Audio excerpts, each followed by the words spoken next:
This is my pointer.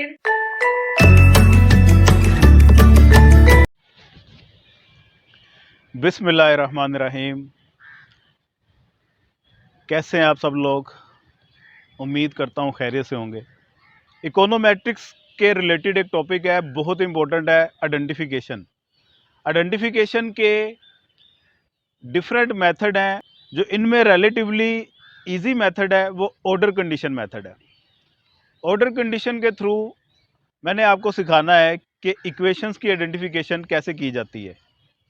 Identification तीन ही तरह की है, या तो इक्वेशन एग्जैक्ट आइडेंटिफाइड होती है, या अवर आइडेंटिफाइड होती है, या अनआइडेंटिफाइड होती है। अगर तो इक्वेशन अनआइडेंटिफाइड है, इसका तो इलाज कोई नहीं है, इस पर कोई सी भी टेक्निक वो कारआमद नहीं है। अगर तो आपकी इक्वेशन एग्जैक्ट आइडेंटिफाइड हो तो इस पे ILS इनडायरेक्ट लीस्ट स्केयर का मेथड वो सूट करता है ज़्यादा। अगर तो इक्वेशन अवर आइडेंटिफाइड है तो इस पे 2SLS two stage least square method ये ज़्यादा कारआमद होता है। तो आइडेंटिफिकेशन की कैसे जाती है, पता कैसे चलता है कौन सी इक्वेशन एग्जैक्ट आइडेंटिफाइड है, अनआइडेंटिफाइड है, या अवर आइडेंटिफाइड है? तो उसके लिए डिफरेंट मेथड है। रिड्यूस्ड फॉर्म इक्वेशन मेथड है आपका, वो थोड़ा सा डिफ़िकल्ट है, इतना मुश्किल नहीं है वो भी आसान। दूसरी किसी वीडियो में मैं आपको रिड्यूस फॉर्म इक्वेशन मेथड भी सिखा दूंगा, लेकिन आज की वीडियो में मैंने आपको आइडेंटिफिकेशन सिखानी है with the help of order condition. एक रैंक कंडीशन भी होती है, लेकिन ऑर्डर कंडीशन वो सबसे बेस्ट है और सबसे इजी वे है, आसानी से बच्चों को समझ भी आ जाता है और पेपर पॉइंट ऑफ व्यू से भी इंपॉर्टेंट टॉपिक है। तो ऑर्डर कंडीशन मेथड में एक फार्मूला है P-P1, इसको हमने कंपेयर करना होता है E1-1। P क्या चीज़ है और E1 क्या चीज़ें हैं?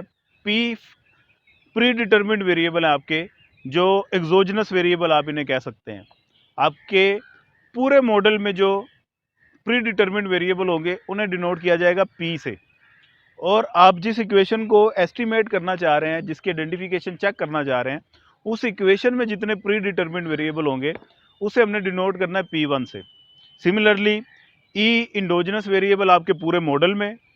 इंडोजिनस वेरिएबल क्या होता है? जिन वेरिएबल्स की वैल्यू आपने खुद से फाइंड करनी हो। और E1 इंडोजिनस वेरिएबल आपके उस इक्वेशन के होंगे जिस इक्वेशन को आप आइडेंटिफिकेशन के लिए चेक करने जा रहे हैं। मीन टू से, तो identification by order condition method, इसमें तीन ही कंडीशंस हैं अवर आइडेंटिफाइड। इसमें ये फार्मूला है P-P1 अगर ग्रेटर देन हो गया E1-1 के, तो इक्वेशन को हम कंसिडर करेंगे अवर आइडेंटिफाइड।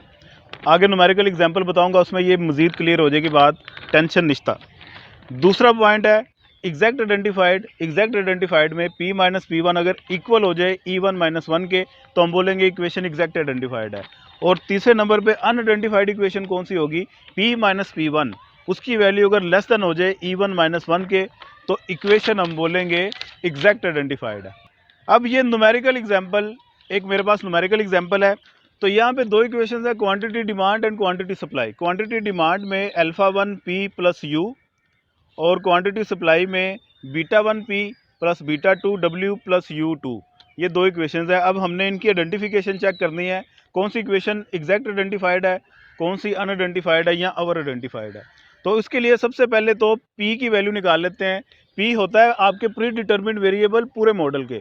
तो क्वांटिटी डिमांड और क्वांटिटी सप्लाई के मिला के प्री डिटर्मिन्ड वेरिएबल है हमारे पास, सिर्फ एक ही है W। तो P की वैल्यू इक्वल टू 1 है यहाँ पे, ठीक है। अब हम चेक करते हैं पहले डिमांड इक्वेशन की आइडेंटिफिकेशन। तो डिमांड इक्वेशन लिखी, इसमें P1 प्री डिटर्मिन्ड वेरिएबल इस डिमांड इक्वेशन में 0 है, क्योंकि क्वांटिटी और प्राइस ये दोनों इंडोजिनस वेरिएबल्स हैं और प्री डिटर्मिन्ड वेरिएबल इसमें कोई भी नहीं है। तो फार्मूले में जिस वक्त हमने वैल्यूज पुट की, तो P-P1 ये इसकी वैल्यू आ गई इक्वल टू 1। और दूसरा E1 इंडोजिनस वेरिएबल इस डिमांड इक्वेशन में दो हैं, Q एंड P, क्योंकि इन दोनों की वैल्यूज़ हमने खुद से निकालनी होती है, ये दोनों इंडोजिनस वेरिएबल हैं। E1-1 हमने किया तो इसकी वैल्यू आई इक्वल टू 1। तो ये फार्मूले के अकॉर्डिंग जब हमने वैल्यूज़ पुट की, P-P1 इक्वल आ गया P E1-1 के। तो यहाँ से हमें पता चला कि डिमांड इक्वेशन आपकी एग्जैक्ट आइडेंटिफाइड है। बिल्कुल इसी पैटर्न में आप सप्लाई इक्वेशन की आइडेंटिफिकेशन भी चेक कर सकते हैं कि वो एग्जैक्ट आइडेंटिफाइड है, अवर है या अनआइडेंटिफाइड है। तो सप्लाई इक्वेशन में प्री डिटरमिन वेरिएबल वो एक ही है W, ठीक है, और बाकी इंडोजिनस वेरिएबल E1 वो दो हैं Q एंड P। तो इन वैल्यूज़ को फार्मूले में हमने जिस वक्त पुट किया तो P minus P one equal to 0 आ गया और E1 minus one equal to 1 आ गया। तो P minus P one is less than E1 minus 1, ठीक है। तो जब भी लेस का साइन आ गया इसका मतलब है इक्वेशन आपकी अंडर आइडेंटिफाइड है या अनआइडेंटिफाइड है। तो यहाँ से फिर हमने साबित किया कि सप्लाई इक्वेशन आपकी अनआइडेंटिफाइड है और डिमांड इक्वेशन आपकी एग्जैक्ट आइडेंटिफाइड थी। एग्जैक्ट आइडेंटिफाइड के लिए जो टेक्निक इस्तेमाल की जाती है वो ILS मेथड है और अनआइडेंटिफाइड का कोई सोल्यूशन नहीं है। अवर आइडेंटिफाइड के लिए 2SLS वो इस्तेमाल की जाती है। ILS क्या होता है, 2SLS क्या होता है, अपनी दोबारा ज़िंदगी रही तो किसी और वीडियो में मैं आपको बताऊंगा। दुआओं में याद रखिएगा, अपना ढेर सारा ख्याल रखिएगा। पाकिस्तान जिंदाबाद।